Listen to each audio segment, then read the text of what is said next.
that's one of the things I love about fiber. It is so flexible. I am constantly experimenting. You take it and you process it through your own style, and in your case, through your own medium. Life is short.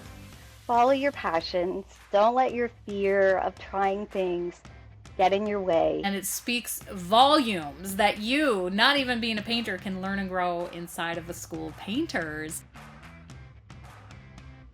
Welcome to the show. Today, I am so delighted to be here on the Bold Artist Podcast with Michelle Moats, who is a student at Bold School and not just an artist, but she is a fiber artist who has learned among painters. And Michelle, I cannot wait to hear your story. You are a standalone artist, and we're so thrilled to have you on the podcast today. Oh, well, I am so thrilled to be here. It feels surreal that I'm on a Bold Artist podcast, but I'm really excited to share a little bit about my journey. You're one of those faithful listeners of this show, aren't you? I am, yes. Yeah, and so here you are. You're a guest on the show, so we're so glad to have you. Can we start off today by just hearing a little bit about who you are, where you're from, and what you do for your art form? Sure. Well, first of all, I'm a fiber artist, if you can't tell from all of my surroundings back here. I paint with wool fibers. This is a relatively new art form for me, although I've been a creative for many, many years. I recently retired and I was planning to go into consulting, and I decided to pursue a career as a fiber artist instead. Wow, I live in a Oh, yeah, no, continue. Oh, I was just going to say, I live in a small town in Pennsylvania. I live in Shippensburg, not so far from the Harrisburg area. Wonderful. I was going to say when you said you made a shift from consulting to fiber art, that's a big change. That's a big pivotal move. And so what led you to make that kind of shift?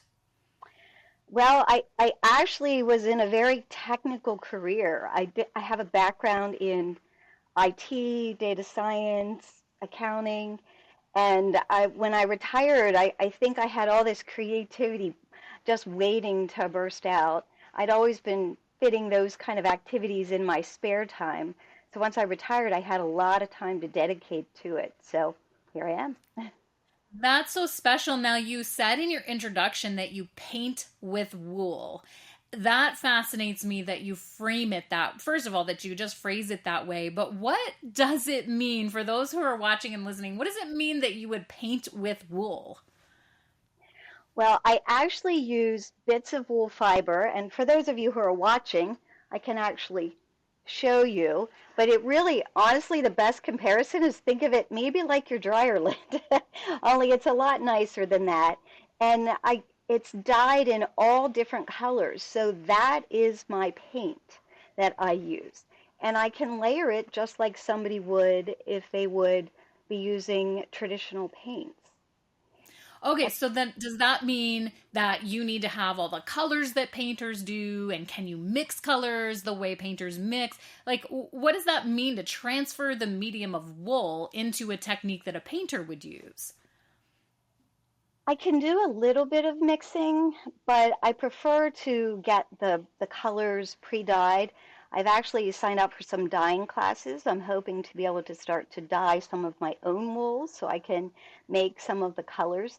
But certainly some of the lessons that we've had in Bold School, where I see all the theories about the best ways to mix color, I've tried to do that somewhat with my fiber.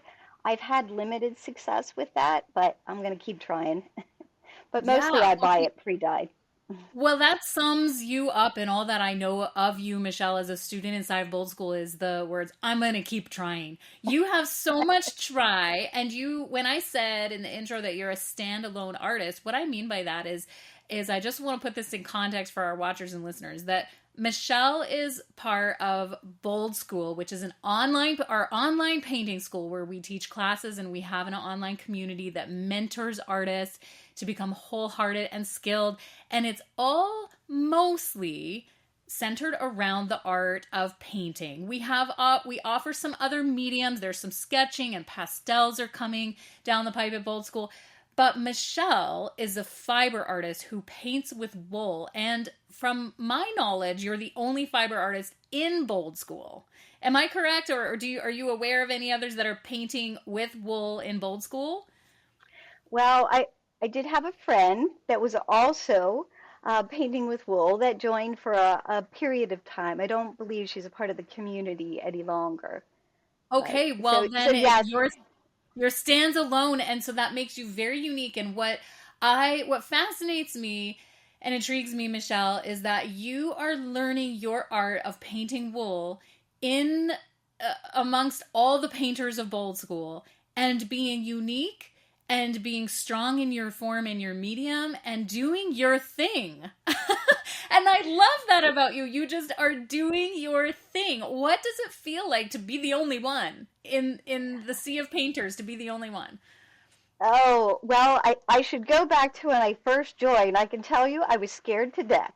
So I started out knowing how to uh, do fiber arts first. So I use a couple techniques. One technique is called needle felting, and I actually use a needle with barbs on it, and I stab the wool fibers until they felt together, and that's how I create the painting. That's one method. There's another method where I use soapy water and agitation, and that's called wet felting. So that's the technique I use, and I learned how to do that first, but I really wanted to paint portraits using bold colors. And so when I found Bold School, I really debated, like, this is not my medium, but I don't know any other classes that exist out there that can teach me this kind of thing. So I decided to sign up. I watched a bunch of the classes and kind of stayed in the background for a while. And then I decided if I'm going to get the most out of this, I'm going to have to speak up and engage and get feedback from the mentors. So I remember I made my very first post and I said, uh, I'm here to admit I'm a fiber artist lurking in your midst, and I'm going to paint, but I'm going to use wool fibers. And I can't tell you how wonderful the reception was. Everybody was so welcoming and so curious about the art form. It's really been great, and it's been amazing how much of the concept actually translates over to fiber. Yeah, absolutely. And I guess that what you just shared here goes to relay the kind of heart and spirit that is amongst the Bold School community. Those welcoming, open arms that you could actually say, "Hey, I'm not even a painter. Well, I'm painting with a completely different thing than paint, and I am here to just be part and to grow." And then there was the welcoming and the open arms. And I love that spirit behind Bold School and how it like the whole school, the mentors, the peers, the students, everyone's just there supporting each other and offering critique. So I'm sure the critique has been valuable for you as well, because even though it's not the same medium that you're using, there's still a lot that translates. Like you said, you still have to get composition and values, and if you're doing portraits, is like the placement of features. So then there's that whole critique aspect from the mentors and peers that would really help to grow you. Yeah, in fact, I think at first some of the my peers and the mentors were maybe a little timid to say, I don't know if my advice is even going to translate. But Mhm. they gave me advice anyway, and it's been excellent. I really wouldn't be where I am today as an artist if it hadn't been for Bold School. Wow. Well, we're so thankful to have you in our midst and doing your thing and just being your own person, being your own artist. So, what are you working on now? Like where we've seen you grow as an artist and you have developed this unique technique which honestly I don't know a lot of others out there that are painting with wool. I'm sure it's a thing. I'm sure it's happening, but I'm unaware of that community. And so it's like you're edging into this new thing. And so where are you at with it right now? Do you feel like you've mastered one aspect and you're pushing yourself into something new? What are you working on? Oh, well, that's one of the things I love about fiber. It is so flexible, and I can go from one thing to the next. And so I am constantly experimenting. So I've been focused, of course, being a part of Bold School, very much on portraits. You can see some of them behind me, but we just rolled out a brand new class on landscapes, and so I took my first stab at doing a landscape. So I'm And when eager you say to actually. when you say stab, you mean stab. No pun intended. You're right. Okay, so Yes. I just had to throw that in there. I So never you, thought of that. That's yeah. pretty good. So I'm curious to try more landscapes. I really enjoy painting portraits because I love to capture expressive faces, especially the eyes. That's my favorite thing to paint. But I want to give landscapes a try just to see. So Yeah. I see a lot of experimentation I plan to do with different subject matter, but I also experiment a lot with techniques. So I I mix back and forth between needle felting and wet felting, and I combine the two. But there's a lot of other techniques I can do to add more texture into my paintings. So I have plans to experiment with those as well. Thank you for joining us on the Bold Artist Podcast. You can find all of our links in the description box and show notes. Make sure that you're on our newsletter list. You can get on that list at boldschool.com to find out all of our current news, happenings, what's going on in the Bold School community and in our online classes.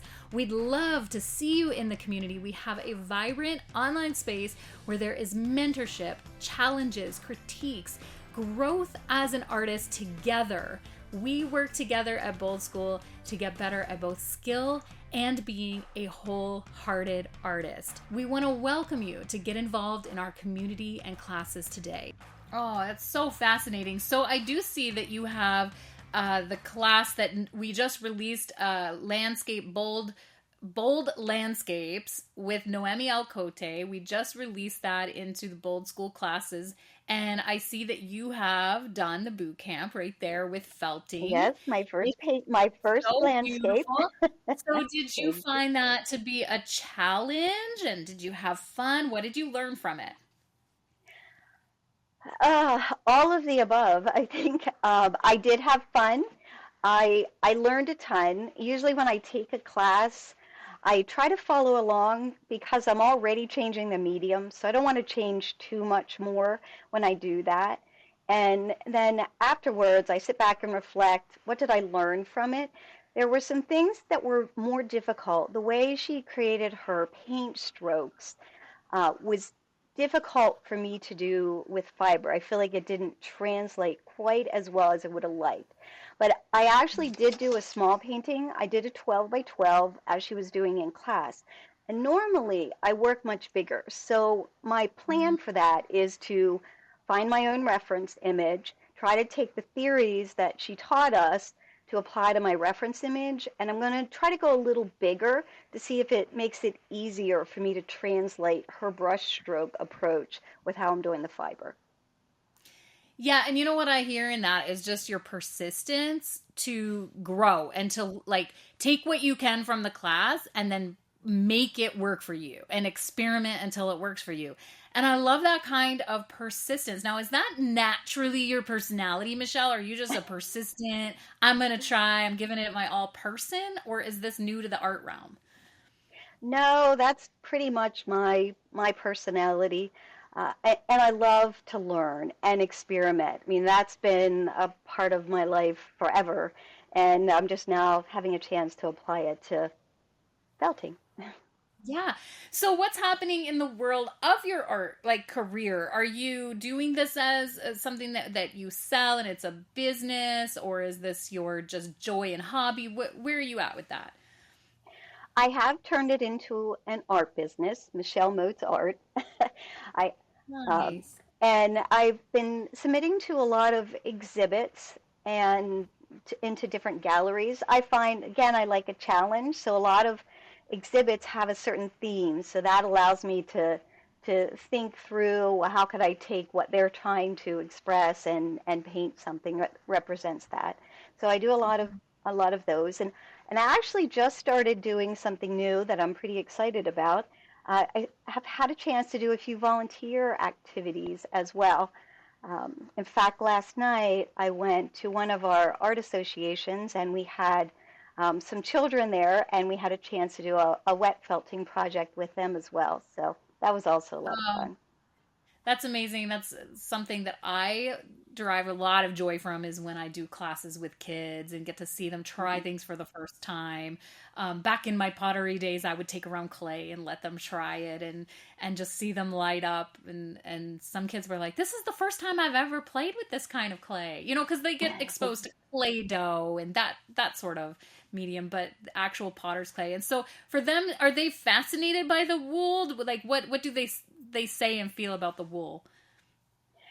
Oh, they loved it, and we were doing wet felting. It was a lot safer than putting needles in children's hands, and so of Yeah. course they loved playing in the soapy water.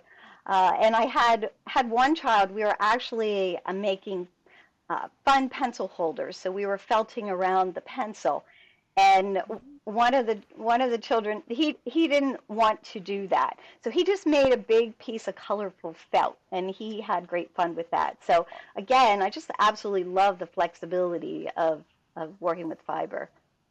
Well, doesn't that show you a little artist in the making? Someone who wants to Yes. break the rules from the start and say, I don't want to do that. I want to do my own thing. Which is why it's That's it. sometimes so hard to be an artist and follow a class because we don't want to do that. We want to do our own thing. But taking classes and learning from someone who's that step ahead and from an expert, and then doing what you've demonstrated where you take it and you process it through your own style. And in your case, through your own medium and then into your own style is just it's a really important part of the artist process, but it's also not only important, I think it's necessary in order to find who we are, like ourselves as individuals, our own style. And I love that about what you're demonstrating. What you're representing is saying, like, hey, here I am. I make art with a completely different medium, but I'm in a school of painters and I'm doing my own thing. And I'm going to take the classes and learn from it and turn it into my own. And that's really, really powerful. So if there was someone, Michelle, who was they feel alone in a way. Like let's say they feel alone as an artist that they kind of feel like they march to their own drum, they're doing their own thing and they're not able to quite be as persistent as you or as versatile in learning amongst such a different group of peers. What would you say to them in that uniqueness, that place that they are? What would you say to them as they feel different, as they feel alone? I would say find something that you love to do that brings you joy, and then just be brave, be bold, right? Um, it, the reason I'm able to step out and do this in this community is because it's so much fun. I have get so much joy from it, and I want to learn more. So it empowers me to go out and try new things in different ways in order to improve what I'm doing. So find something you're Mm. passionate about, and then just be brave to step out. Those are just such wise, powerful words. And also in that, I can see like if they're feeling alone and like they're the only ones, just to know that you're not alone. And as you step out, you'll find others like-minded and that you can fit in with. And that's another reason that I just think the Bold School community offers such a safe place to learn and grow. And it speaks volumes that you, not even being a painter, can learn and grow inside of a school of painters. So, what is the next exciting thing that you're hoping to try and do? You said you're going to be adding some other textures into your felting work, but what ways are you expanding in your art and challenging yourself?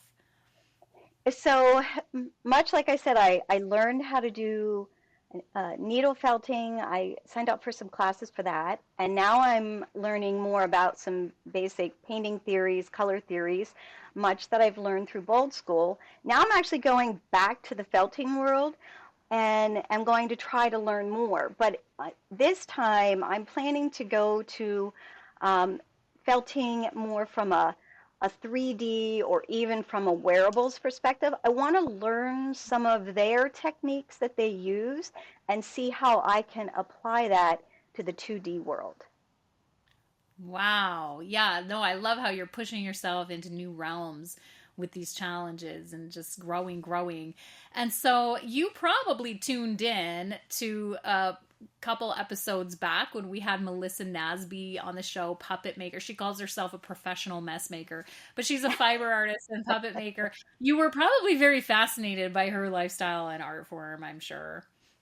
Oh, I was. In fact, I felt like we had the same story. I mean, that is really the beauty of being a fiber artist is that you can really take it in so many different directions. And right now I'm working with fiber.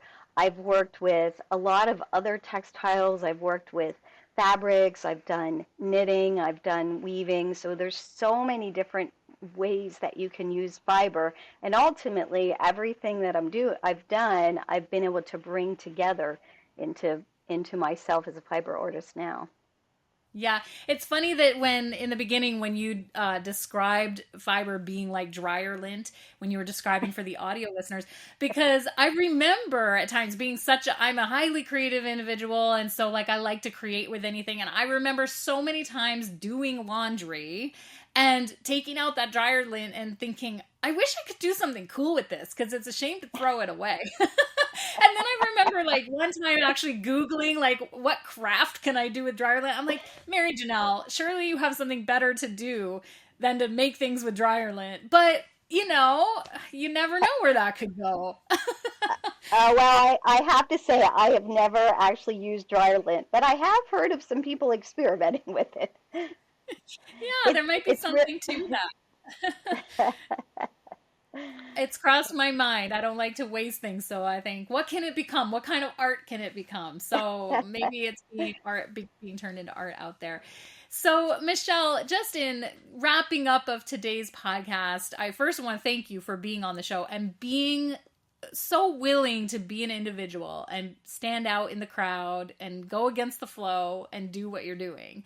In leaving off with just a word of encouragement for the Bold School community, for any of those tuning in to listen to your story of being a fiber artist in a painter's community, what would you like to leave everyone off with just as just an encouraging word that we can give to everyone in their art life today?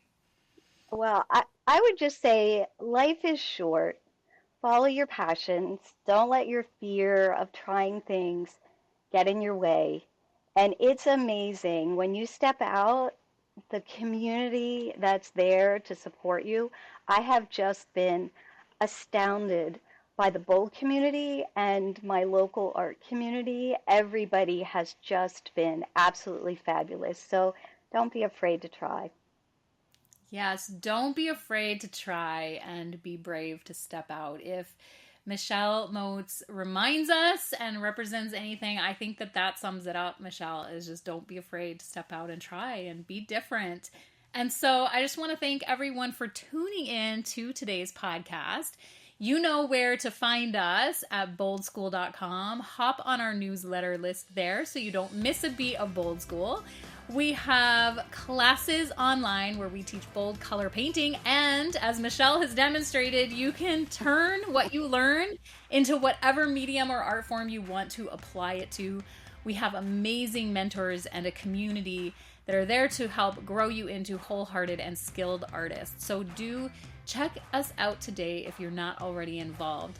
In the meantime, until next time, keep creating.